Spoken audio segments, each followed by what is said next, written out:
Assalamualaikum dan selamat datang ke Pala Bola News. Seperti biasa, Pala Bola News akan menyajikan berita bola sepak terbaik kepada anda semua pada setiap hari.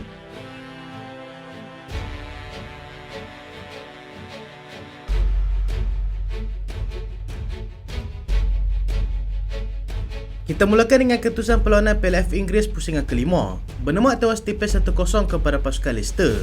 Luton dibelasah 6-2 oleh pasukan Manchester City. Blackburn Rovers tewas dengan pasukan Newcastle United dengan penentu sepakan penalti. Kita lihat pula jadual perlawanan Piala FA pusingan kelima yang akan berlangsung pada awal pagi esok. Chelsea akan bertemu dengan pasukan Leeds United. Nottingham Forest akan bertemu dengan pasukan Manchester United. Wolves akan menentang pasukan Brighton. Dan Liverpool akan menentang pasukan Southampton.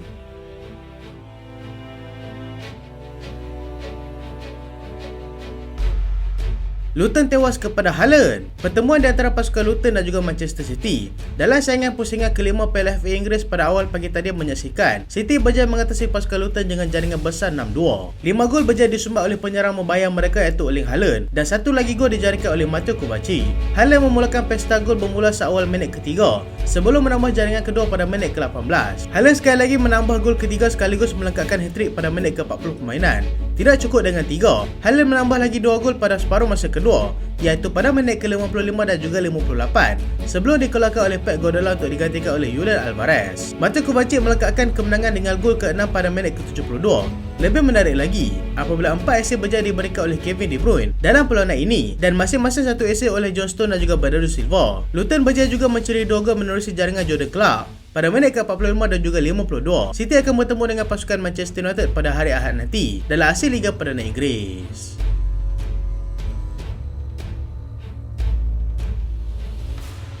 Newcastle bergelut sebelum dapat teruskan pasukan Blackburn di penentuan sepakan penalti.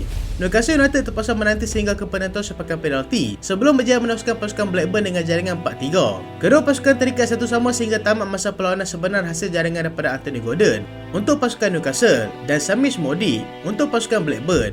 Penjaga gol pasukan Newcastle, Martin Dubravka, nyata menjadi viral dalam perlawanan ini apabila berjaya menepis beberapa percubaan berbahaya daripada pasukan Blackburn serta menafikan 2 sepakan penalti oleh pemain pasukan Blackburn. Lawan Newcastle belum dapat ditentukan lagi dan juga fokus mereka adalah menentang pasukan Wolves dalam hasil Liga Perdana Inggeris pada hari Sabtu nanti.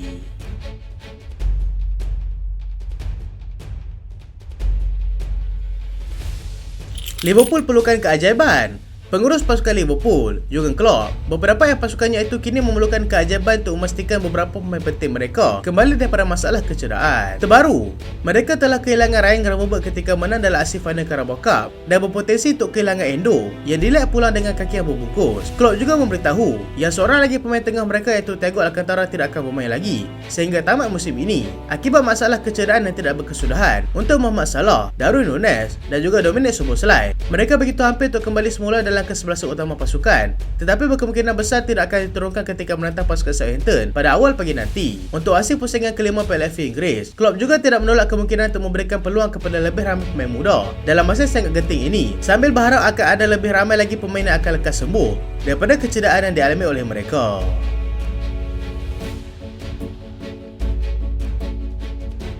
Masa depan Erik ten Hag semakin tidak menentu.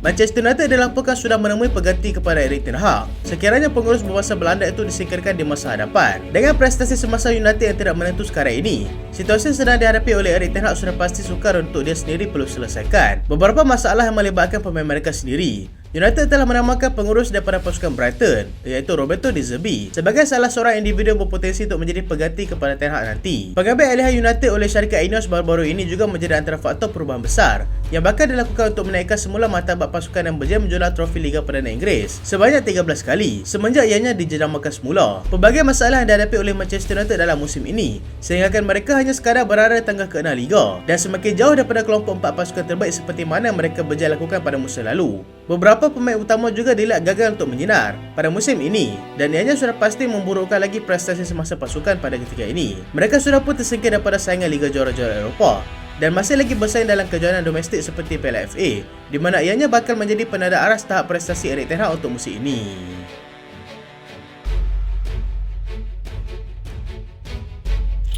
Christopher Nkunku cedera lagi. Penyerang pasukan Chelsea, Christopher Nkunku, disahkan mengalami kecederaan lagi walaupun hanya tampil sebagai pemain gantian ketika tewas 1-0 kepada pasukan Liverpool di final Carabao pada hari Ahad lalu. Pemain yang dibawa masuk pada nilai 52 juta pound itu hanya sempat beraksi selama 9 perlawanan bersama dengan pasukan Chelsea untuk musim ini, dan dia juga baru saja kembali daripada masalah kecederaan lutut. Keadaan ini disahkan sendiri oleh pasukan Chelsea yang telah mengadakan ujian terhadap pemain tersebut dan mendapati dia mengalami kecederaan lagi. Kehilangan Nkunku kali ini lebih parah apabila mereka sangat-sangat memerlukan seorang yang boleh menyempurnakan sebanyak mungkin peluang seperti mana yang Nkunku lakukan. Prestasi hampir sempurna yang berjaya Nkunku lakukan semasa bersama dengan pasukan Leipzig pada musim lalu, di mana dia berjaya menjadi penjaring gol terbanyak di Bundesliga dengan menjadikan 16 gol daripada 25 penampilan serta berjaya memecah masuk ke dalam pasukan Perancis.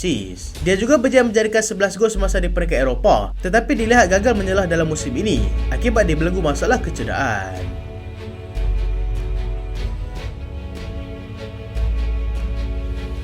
Zidane dedah rancangan masa hadapannya.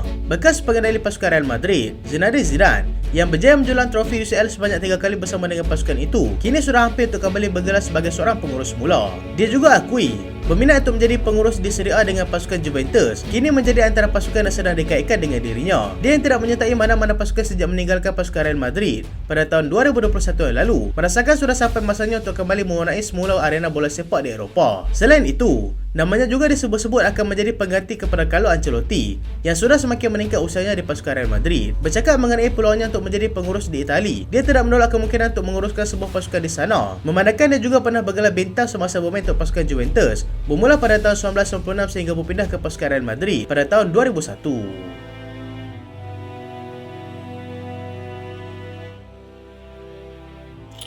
Manchester United gusar tahap kecergasan pemainnya menjelang pertemuan dengan pasukan Nottingham Forest. Manchester United kini berdepan dengan krisis kecederaan apabila dua tengah utama mereka iaitu Bruno Fernandes dan juga Rafael Varane dikatakan tidak cukup cergas untuk turut beraksi dalam saingan pusingan kelima PFA Inggeris pada awal pagi esok. Harry Maguire juga dilaporkan tidak akan terlibat dalam perlawanan tersebut, tetapi ujian kecergasan terakhir akan menentukan sekiranya Maguire boleh bermain dalam perlawanan tersebut ataupun tidak. Mereka kini telah kehilangan Rasmus Højlund, Luke Shaw, Tyrell Malacia, Lisandro Martinez, Mason Mount dan juga Anthony Martial, dan dengan penambahan beberapa nama lagi memperlihatkan situasi yang semakin sukar sedang dihadapi oleh Erik ten Hag. Walaupun begitu, ada juga sedikit berita positif mengenai United dengan Casemiro dilaporkan tidak mengalami kecederaan dan bersedia untuk diturunkan nanti.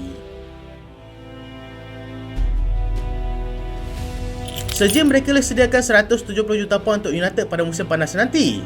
Pemilik baru Manchester United, Sir Jim Ratcliffe, telah mengeluarkan kenyataan di mana mereka telah bersedia untuk membelanjakan sehingga 170 juta pound sebagai bajet yang akan digunakan pada jendela perpindahan musim panas nanti. Dengan beberapa bintang akan dilepaskan pada akhir musim nanti, United dikatakan berpeluang untuk menambah lagi perbelanjaan tersebut sebagai salah satu perancangan untuk jangka masa panjang pasukan. Pemain seperti Jadon Sancho dan juga Donny van de Beek yang sudah pasti tidak akan berada di bawah rancangan Erik ten Hag akan dilepaskan dan ianya bakal diikuti oleh beberapa pemain lagi. Dengan perkembangan terbaru ini, ramai peminat United sudah pasti mengharapkan sesuatu yang lebih baru untuk musim depan, dan mereka juga mahukan Manchester United kembali ke masa jayanya.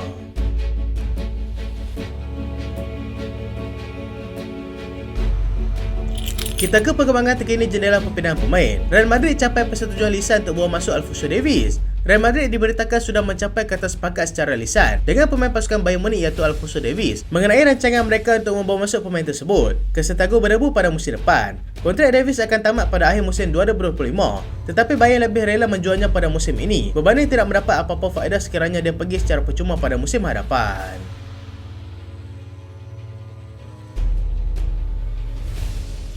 Kylian Mbappe tolak tawaran pasukan Manchester United. Penyerang hebat pasukan Paris Saint-Germain, Kylian Mbappe, dilaporkan telah menolak tawaran yang diberikan oleh pasukan Manchester United yang dikatakan bernilai 500 juta euro selama 5 musim termasuklah tambahan 200 juta euro lagi sebagai orang perpindahan. Selain mendapatkan Kylian Mbappe, Real Madrid juga berminat untuk mendapatkan adiknya iaitu Ethan Mbappe yang turut beraksi bersama dengan pasukan Paris Saint-Germain.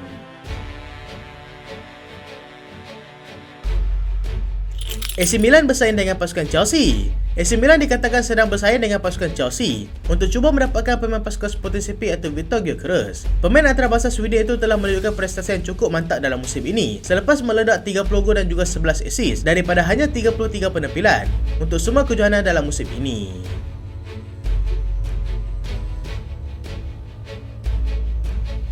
Kevin De Bruyne rela sertai kelab di MLS. Bintang tengah Manchester City, Kevin De Bruyne, dah berminat untuk menyertai kelab di Amerika Syarikat berbanding bermain di Liga Pro Arab Saudi. Kontraknya akan tamat pada akhir musim 2025 dan jika tidak disambung lagi, mereka sudah pasti dapat menjangkakan destinasi seterusnya pemain itu.